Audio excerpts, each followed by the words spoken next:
Okay, I think that's enough time.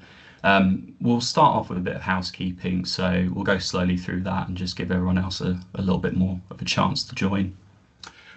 So yeah, as I said, I'm Josh. I'm going to be hosting today's session along with my colleagues Ian and Jason. What we're talking about today, as you can see from the slide, is how you can make the most of AI, but at the same time whilst avoiding the potential risks that could come with it.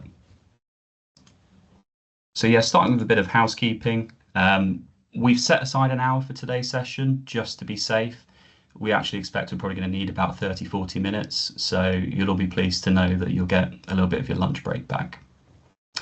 Now, we have muted you all as well.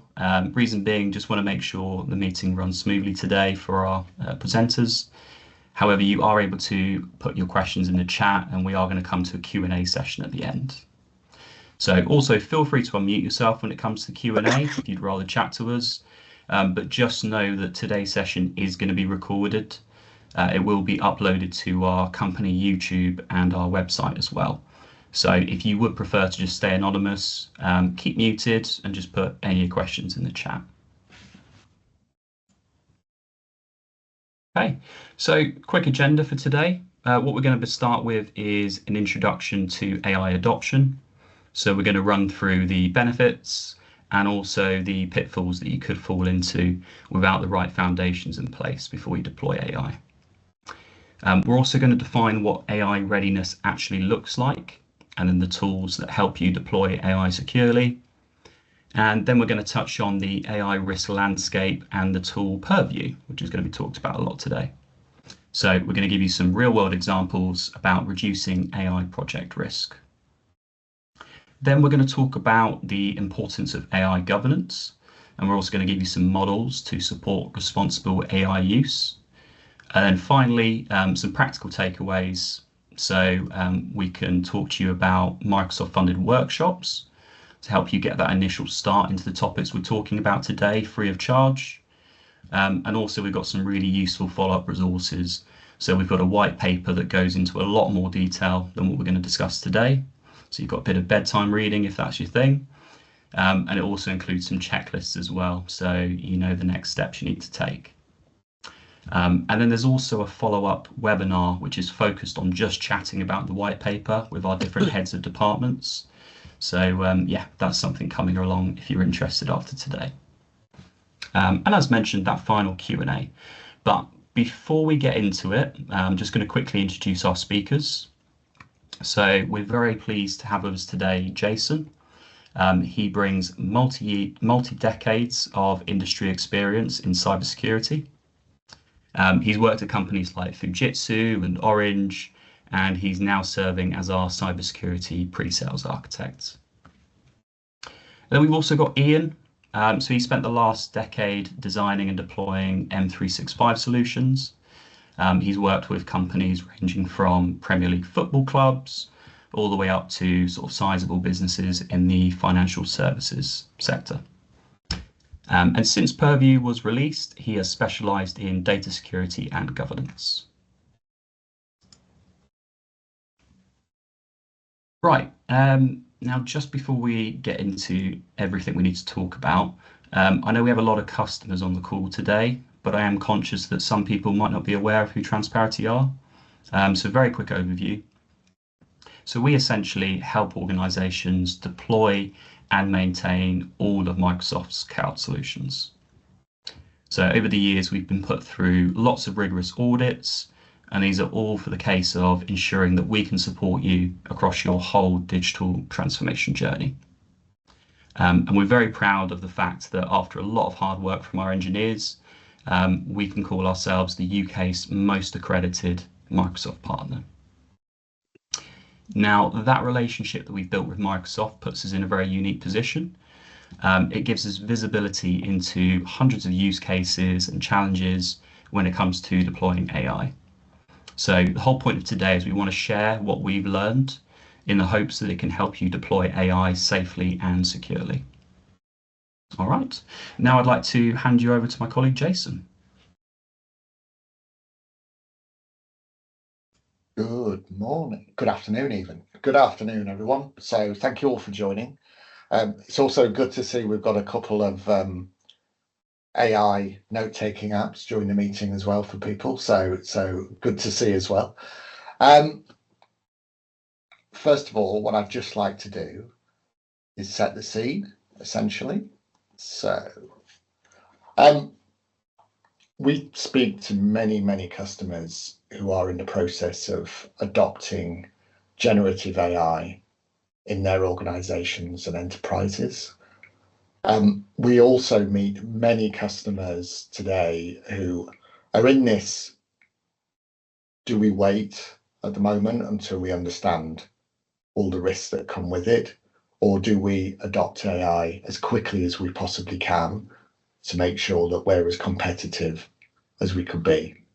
And that introduces a lot of stress among business leaders, because at the end of the day, it's a big decision that impacts their entirety of their business.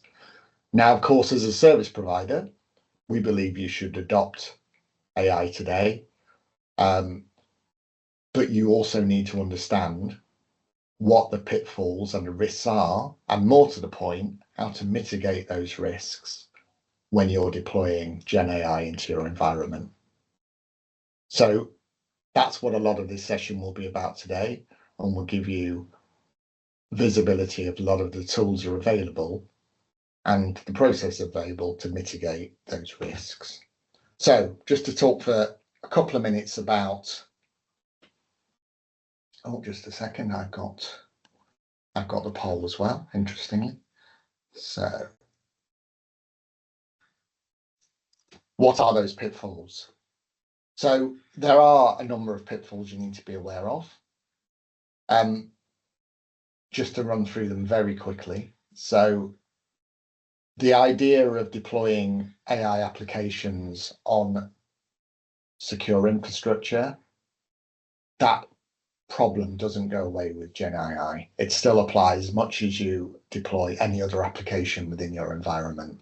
So Azure's cloud adoption framework, Azure's well-architected framework still applies, and you need to ensure that security assurance is applied to all deployments. Now, deploying AI on data sources that are inaccurate, unreliable, or just old.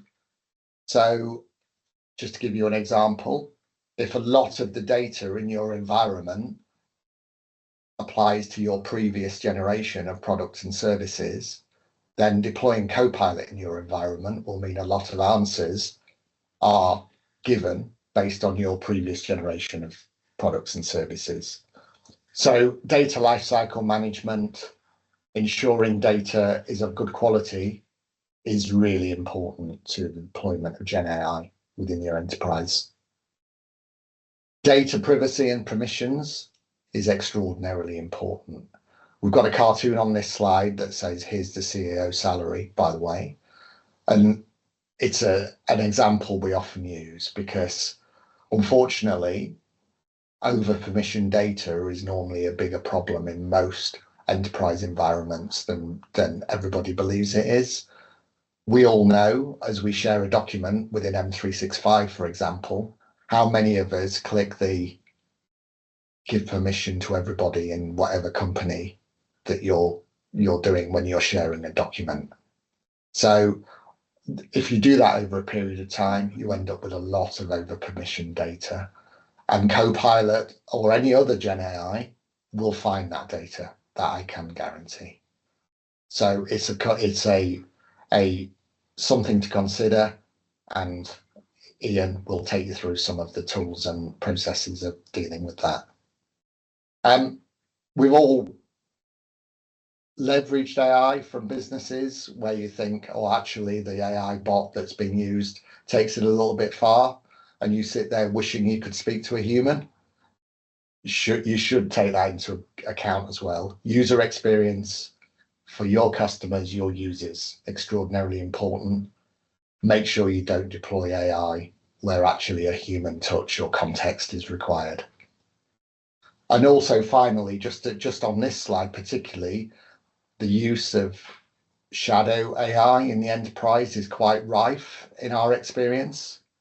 So, and the danger of doing that, and by that I mean people using One of the many Gen AI models out there, ChatGPT, Gemini, DeepSeek, whatever it may be, through their browser, and then potentially copying your data, your IPR, and that becomes training data for the Gen AI models. What you don't want to do is ask Gen AI a question about services, and it comes up with parts of your own service description. That's the bit you want to avoid.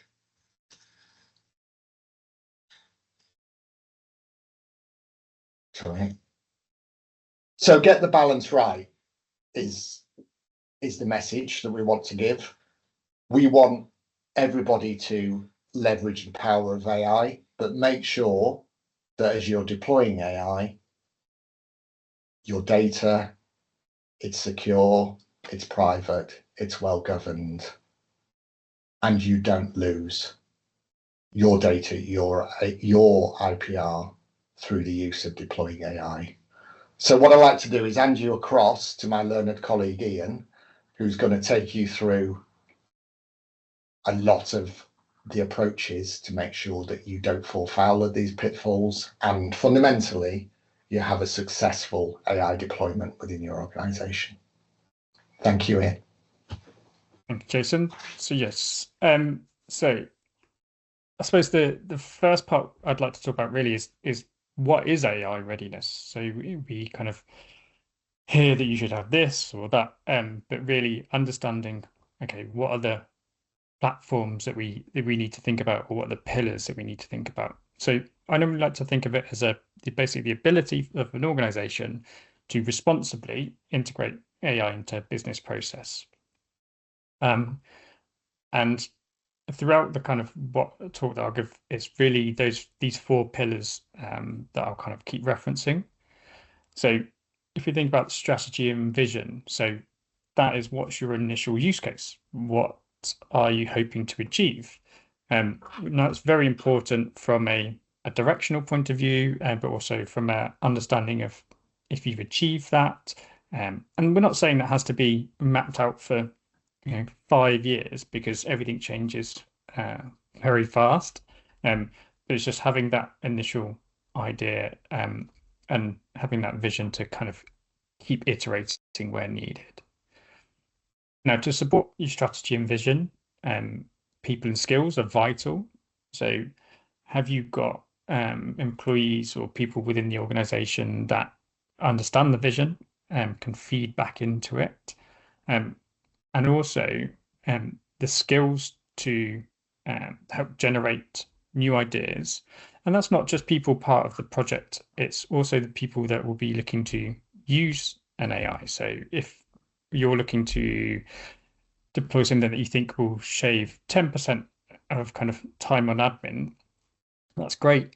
But do the people that you'll be looking to target understand how to use that, how to get the most out of it? That's really where you'll kind of see the value returned.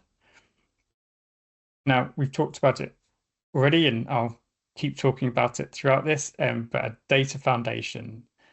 So if we think about things like Copilot, they provide a supercharged search experience, but they are still reliant on that data set that it's searching.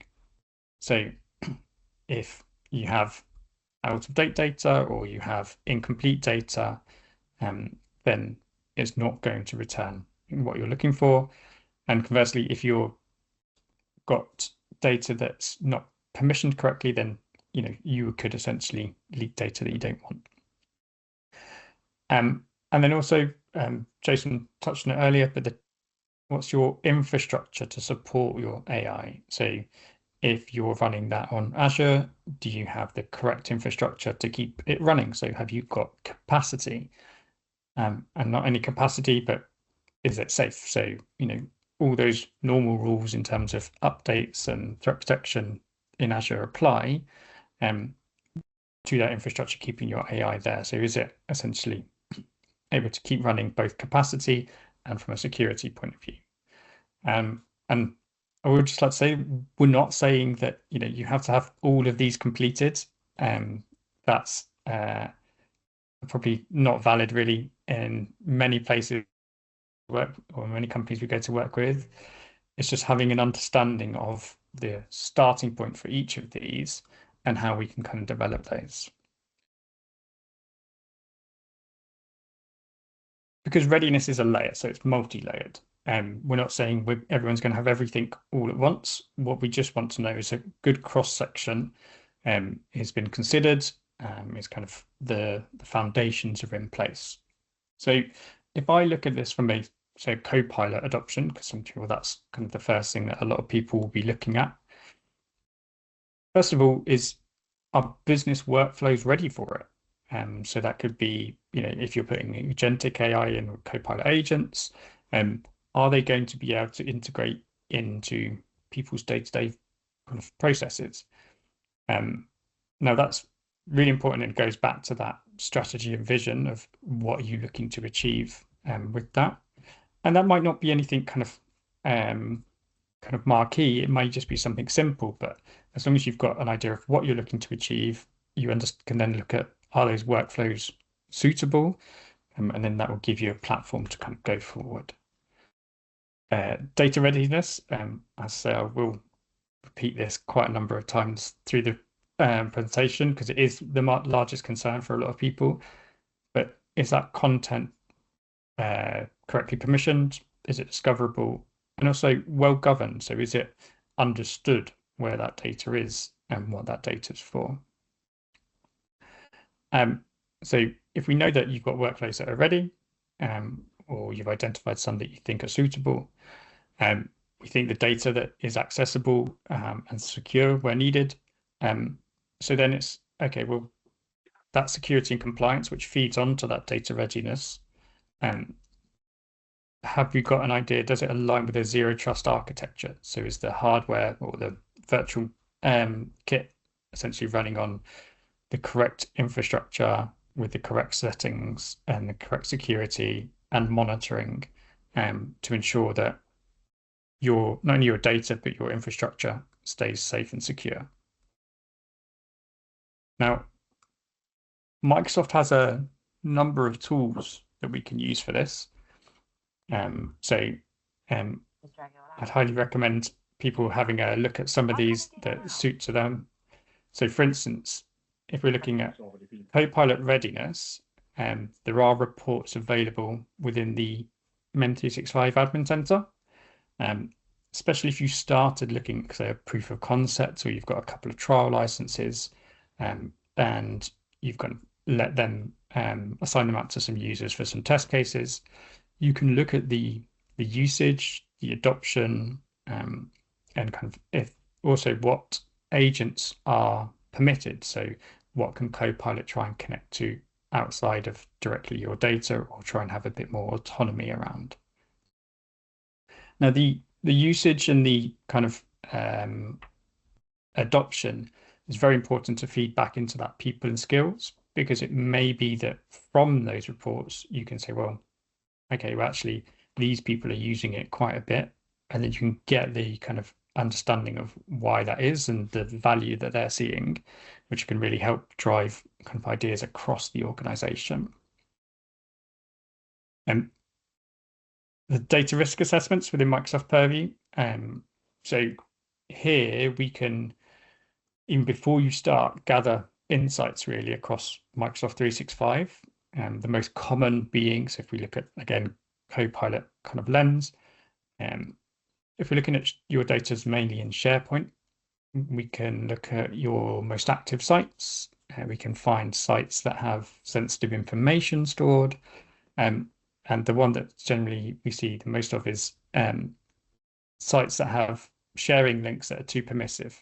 So like Jason mentioned earlier, you can, it's very easy to hit share link and just pick whatever the default one is or the most permissive.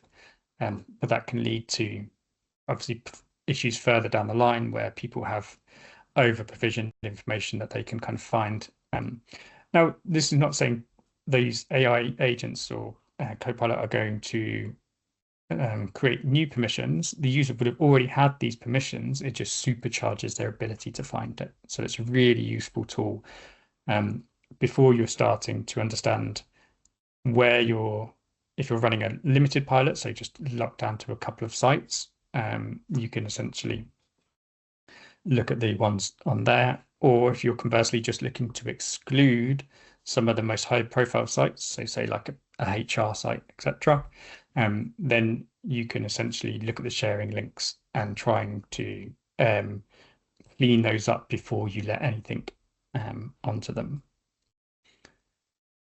So if we move away from the kind of co-pilot ideas more into kind of Azure hosted, so the cloud adoption framework has an AI adoption kind of section within it, which is really useful. I'd highly recommend people have a look at if they're looking to go that way. So you'd have, it kind of has a number of headings that you can follow through. So, and again, these will align with the themes that we're talking about. So the strategy, so initially is to identify those AI use cases and define the strategies of how you're going to kind of implement them.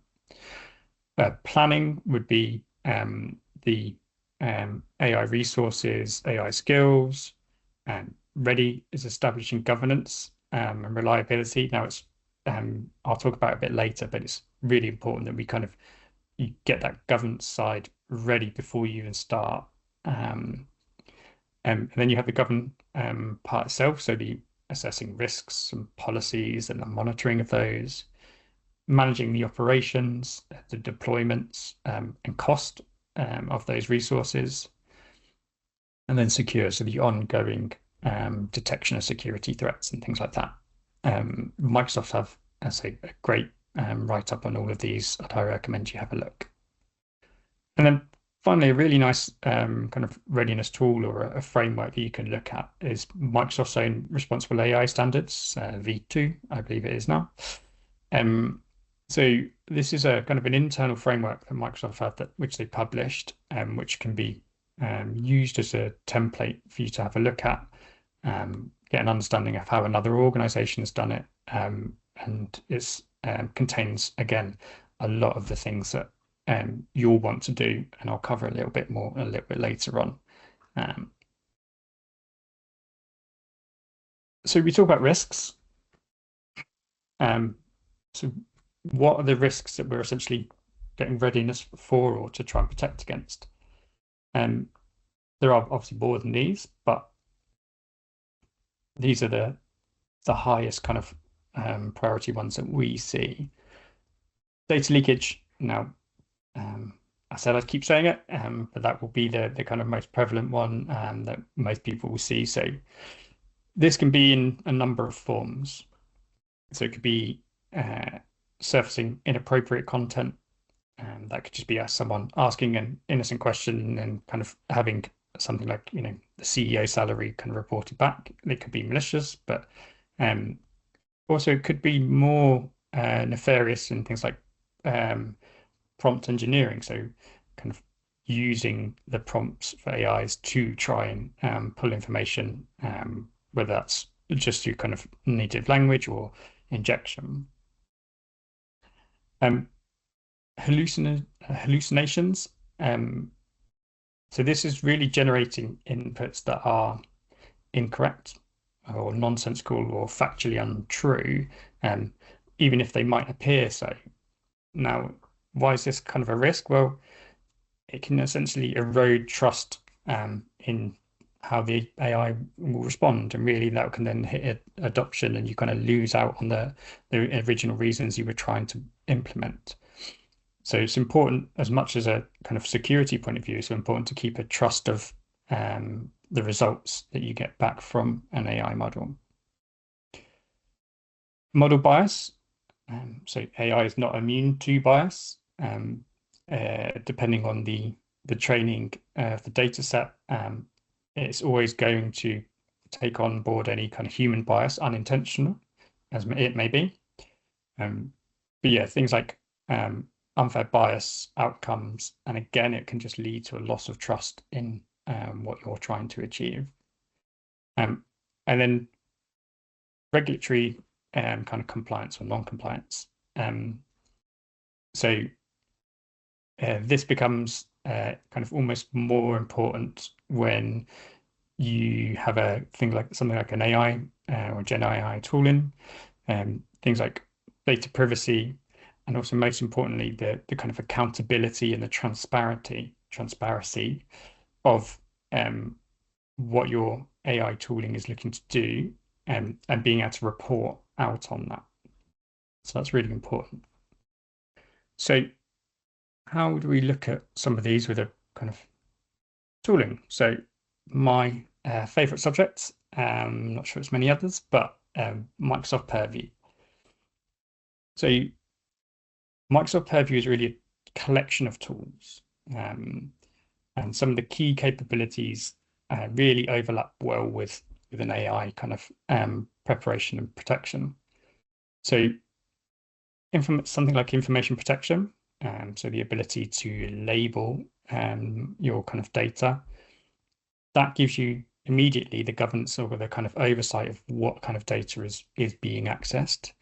But then on top of that, you can layer the protection of, well, if it's labeled as, say, confidential, maybe actually I just don't want that processed by kind of a Gen AI at all. So you can put those policies in place. Data lifecycle management. So we talked about having up-to-date, correct data. So this can be really valuable. So if you have, decades old processes that you're going to reference, then you're going to get decades old results. So ensuring that you're aware of the age of those documents, you're automatically kind of cleaning up something that is no longer relevant. And also that will also feed into things like the regulatory. So, are you keeping data for the correct amount of time? And then data security posture management, or DSPM, as you'll hear it. This one specifically for AI. Now, this isn't necessarily a tool on itself, but what it is where we have tools or that go to AI, cover AI topics such as DLP, so data loss prevention. So if we want to block something being processed by AI tooling, we use DLP, but to keep it in a easily readable format for when you're trying to look at an AI specific journey, we kind of absorb it into DSPM for AI. So I already mentioned DLP, so the ability to block data from being either read or surfaced by AI tooling. And then we talked earlier about shadow AI. So here we can use insider risk, so IRM, and this we can get understanding of if people are navigating to third-party AI sites that may be unsanctioned in your organization, what the information is that they're putting in there, and then we can dovetail that with the DLP. So actually, this is labeled internal, and we actually don't want it being able to be copied into this unsanctioned AI location. So you get the visibility, and you get the ability to also put controls in place to ensure that only the right type of data is being used in any AI, and also only in the AI toolings that you would like to use. And then finally on here, we've got data map and lineage. So data map really allows you to get an understanding of your data quality, transparency, and auditability across your estate. Now that includes going into Azure locations, so storage blobs, SQL, things like that. So you can build an understanding of where data is being referenced and where it's being kind of accessed and potentially stored. Now, how does Purview de-risk it? So if I give you an example, so in this example, again, Copilot will be the easiest one to use. So first of all, we do content intelligence. So we use information protection to understand what data essentially AI is able to have access to, and how do we do that? So we scan for information or sensitive info, and then we label it accordingly. And then we basically say to Copilot, well, you can't process anything that is labeled as X. So that then feeds into access control. So that prevents the Copilot from being able to access sensitive information. And then also, if we have data lifecycle management, that again makes sure that we haven't got outdated information there. And that data lifecycle management also hits that bottom one of the data minimization. So if we don't keep data we don't need, then that doesn't get surfaced when someone's asking for Copilot to bring back responses. And then we use some of the tooling, as I mentioned, in DSPM for AI for audit and monitoring. So then we get full traceability of AI inputs and outputs. So we understand what's being used where it necessarily shouldn't be. And so these, and it just gives you the kind of gives you the ability to understand exactly where that data is being used and where it shouldn't be.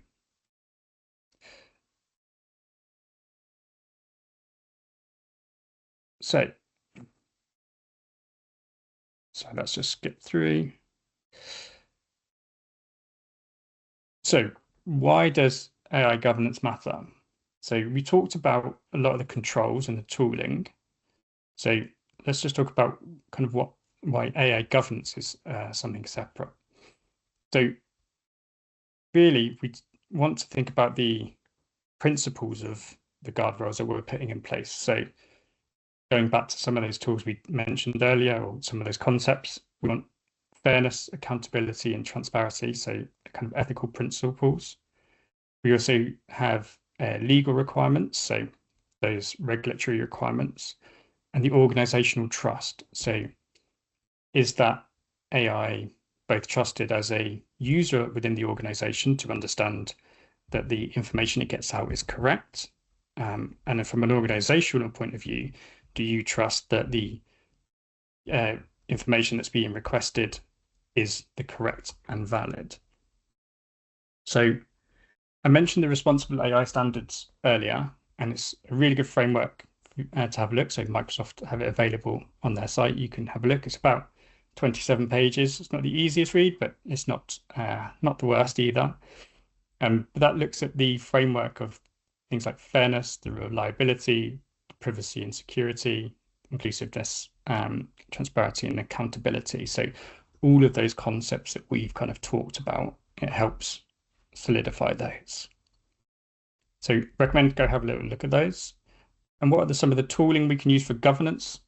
So as I mentioned, you've got the Purview Enterprise. So that's that data foundation of kind of the accountability and understanding where your data is being used.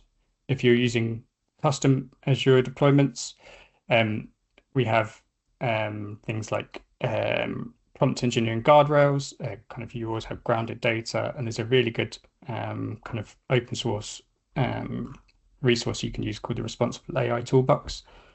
So you can have a look at that. I'd recommend it. Just gives you kind of either as a developer or an organization, again, a bit of a toolbox of ideas to understand kind of model behavior and responsible use. When we think about the infrastructure, so Defender for Cloud allows you to build a bill of materials. So what are all the components of your AI tooling and that you've deployed? And then you can have one kind of central part to assess the security posture of that AI deployment. And then finally, probably the one more important one, an AI governance committee. So having a group of people within the organization who understand the vision and the strategy and can give essentially that organizational trust view across your AI deployments is vital. And it's good to build that in early. So you don't want to necessarily just say, oh, let's build an AI tooling, release it, and then wrap governance around it. You really want that in early during the kind of development to ensure that you're adhering to all these kind of things that we've talked about through that. So if we're looking to build trustworthy AI in Microsoft, we have the platform, the tools, and the guidance. So what would be my key takeaways?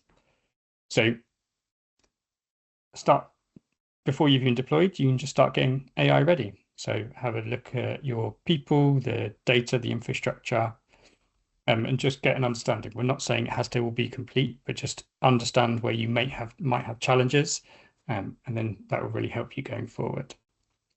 You can use Purview to de-risk your AI, so that's both with controls and the governance aspect, so get that visibility. And as I just mentioned, do build governance into the life cycle, so don't just bolt it on at the end, have the oversight earlier on. And if I was going to recommend places to start, so AI readiness assessment would make sense. So there are, I say, ones available either from within the portal or have a look at those frameworks we've discussed.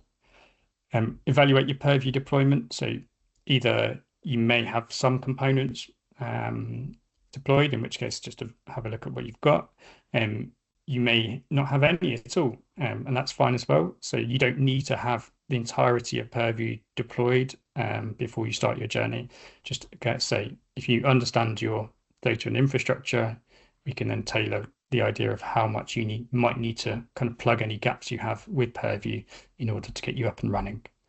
And then finally, obviously, Microsoft have a number of events, so there are a number of kind of governance workshops, or here at Transparency, we obviously offer workshops and understanding, so you can work with someone who's kind of had a few experiences of deployments now, to understand what other challenges other people have seen, and how to kind of jumpstart your adoption.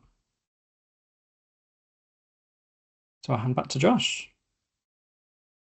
Thank you, Ian. Right, to close off, you might be wondering after everything you've seen today, how do I actually get started with any of this? Now, because of the relationship we have with Microsoft, we are able to access some funding on your behalf. So if you're potentially already looking into Copilot, you just want to make sure that it's rolled out securely.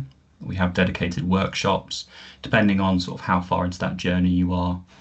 And also, if you just want a broader look across all of your M365 environment, you're looking to strengthen your overall security, then we also have some workshops we can take you through.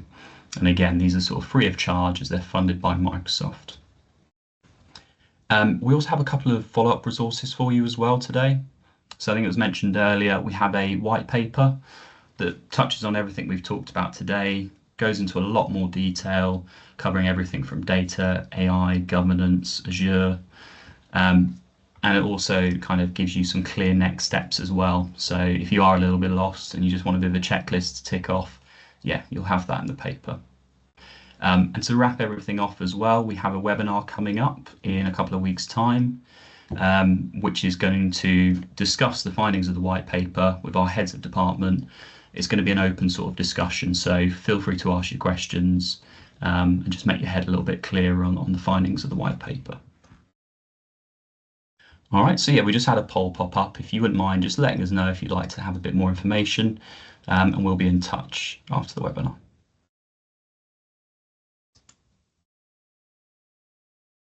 Now, just before we round off, we'd just like to open it up to any questions. So yeah, as I mentioned, feel free to unmute or pop your questions in the chat if you'd like to remain anonymous. Hi, I've got a question. Sanjay Dewan from Toronto. Hi. Hi. When we talk about sort of data retention policies with AI, I feel there's a bit of a conflict between the length of time you keep your data, because obviously that helps your AI, versus any other business reasons you'd have to keep that data and maybe wanting to purge it sooner rather than later. Yeah, so sorry, I'll take that one if you want. So yeah, absolutely. So that would need exploring further. So there are lots of reasons to keep data for a length of time, of course, that may be longer than your Copilot or whatever version of AI you're looking for. And might be regulatory, it might just be the fact that you've got policies internally that drive keeping that data for a longer period. So there are methods we can use where the data doesn't necessarily have to leave your environment, but it also doesn't necessarily have to be used as training data for your AI as well. So absolutely agree with that. So yeah, indeed, we should explore further.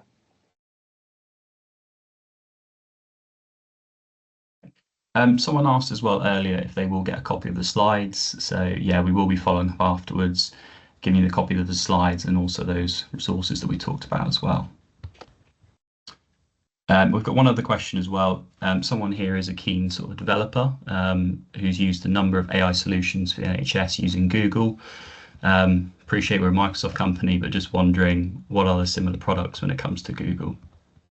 Yeah, so I would say, so being totally open and honest, I would say that Google and Microsoft pretty much shadow each other when it comes to the features and functionality that they offer as part of their AI products and services. So, Microsoft have Copilot, Google have Gemini, plus one or two other models as well that they've got running, and they have different focuses as well. So a lot of people would argue that Google do have a larger focus on the development community than any other AI business. That may or may not be true, but certainly from a marketing perspective, that's what they claim.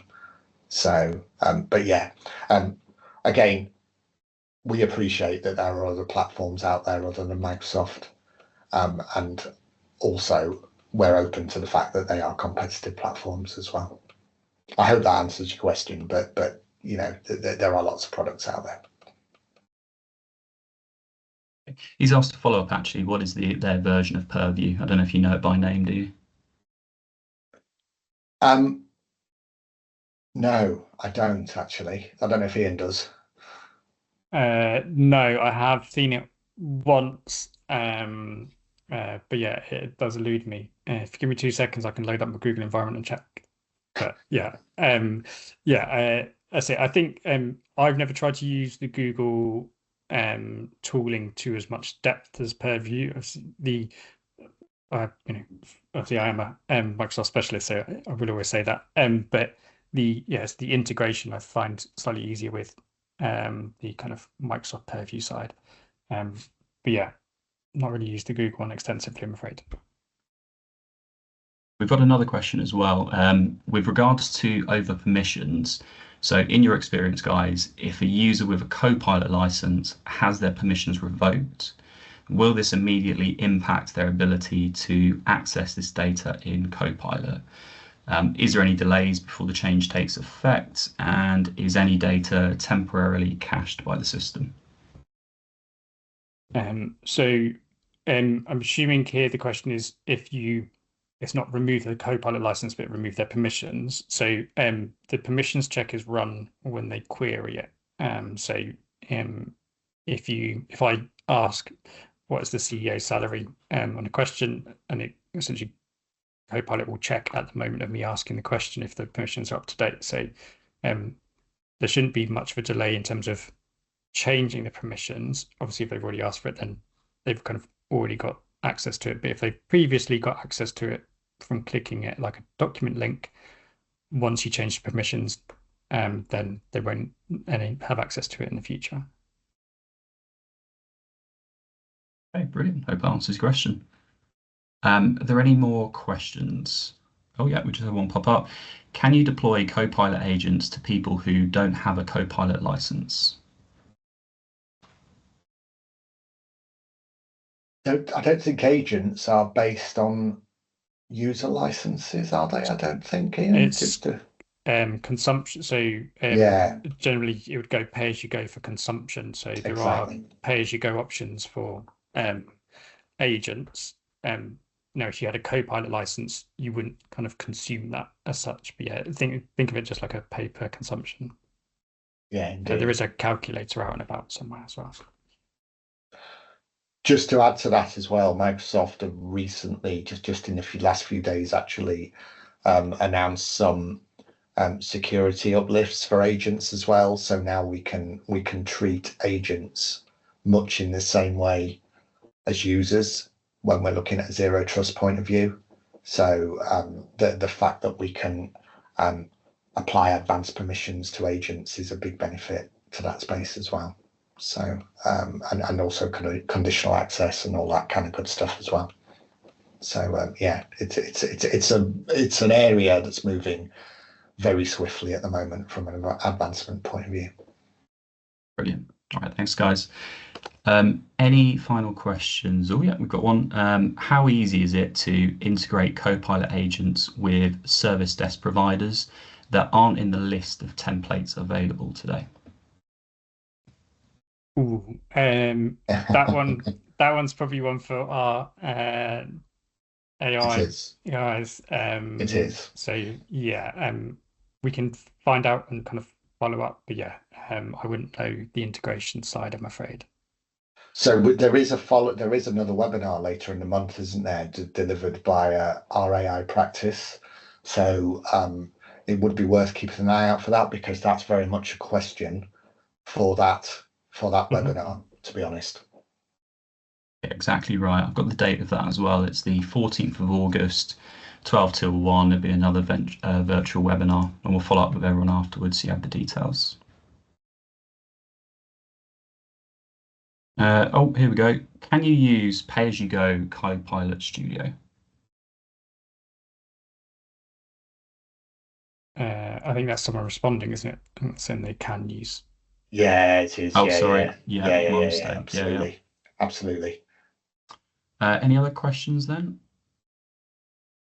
Yes, we will be sending out a link to the white paper. So yeah, you'll all have a copy of that as well.